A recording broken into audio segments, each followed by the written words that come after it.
What's going on, everybody?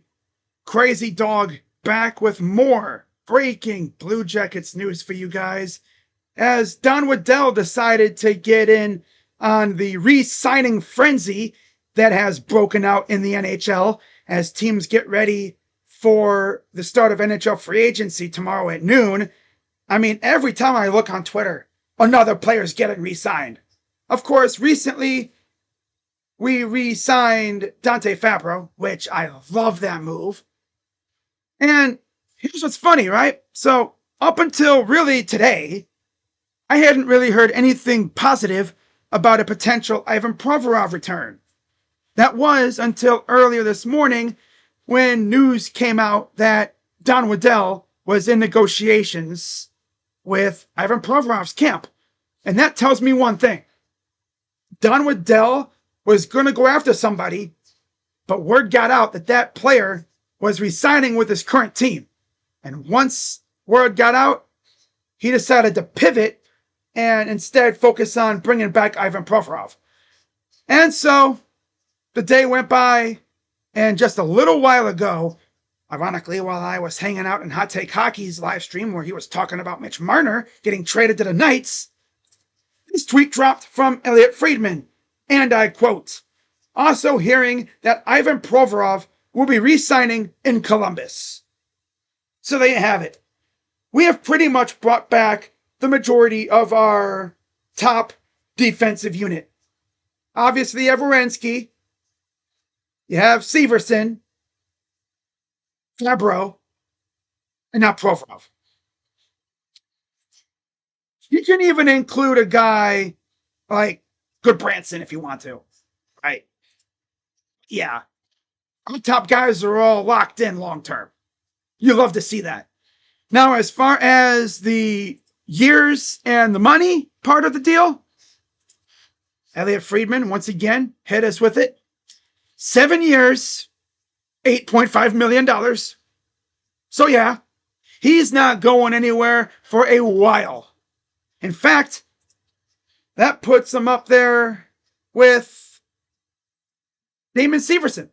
In fact, Damon's contract ends 1 year before Ivan's does.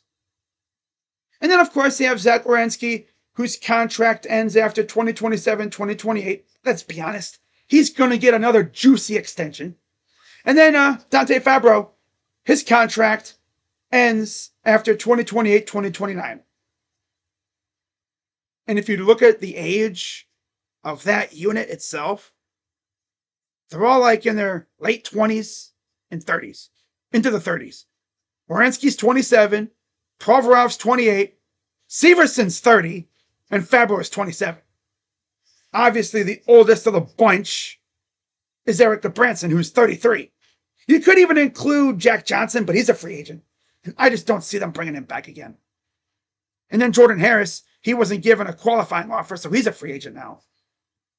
So yeah, pretty much the majority of our main defensive unit is here long term. And you love to see that. Now, as far as what are we going to do in free agency tomorrow, I think the emphasis is going to be the forward group. Because there's quite a few UFAs in that group. They could bring some back. JVR, Sean Corrali. I wouldn't mind bringing those two back. Justin Danforth. And that's really it. Other than that, you have what? Christian Fisher, Kevin LeBanc, and Luke Kunin. Then you have two RFAs, Dmitry Voronkov and Mikhail Pitya. So, okay. I think Don Waddell is going to make a couple big-time moves tomorrow, maybe a trade. I think he'll try to sign one big fish, and then he'll finish it out by signing some middle-tier guys just to round out the roster, for depth. But it's really hard to say what else is going to happen. I mean, heck, I could freaking start uploading this video, and then Nikolai Ehlers extends in Winnipeg, which I don't think that's going to happen. And why do I keep saying extends? In every take of this video I've done, I've said it extends instead of resigns. Not like it matters. Essentially, staying in their current location.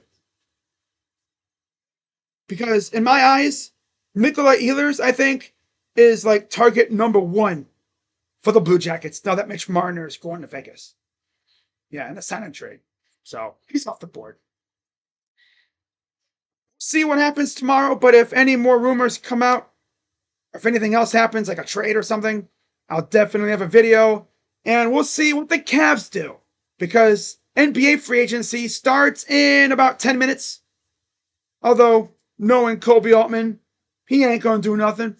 He'll just be sitting in his office, pounding brewskis and watching TV, probably looking on Twitter on his burner, watching Cavs fans freak out over every signing that happens that doesn't involve the Cavs. Oh, man. Wow. But yeah, as always, be sure to hit the like button, subscribe, hit the bell, and I'm glad they brought back, or they kept Provorov around. That's good. He's actually pretty good. Some people say he stinks, but he's actually pretty good. Yep. So, we'll see what else happens. Should be a fun day tomorrow. But with that being said, I'm Crazy Dog. Let's go Blue Jackets. And yes, I wore a Guardians shirt during this video. Usually, I try to wear the team that I'm talking about in my videos, as you guys have noticed. Sometimes, I don't do that because I'm limited in my Blue Jackets attire right now. I'm going to try and beef up my Blue Jackets attire, right? At some point. Get some more, shirts and maybe some jerseys and stuff. Some jerseys, spice it up a little bit. Okay? So with that being said, guys, I'll see you all later. Go Blue Jackets. I'm Crazy Dog, and I'm out. Bye-bye. Yeah.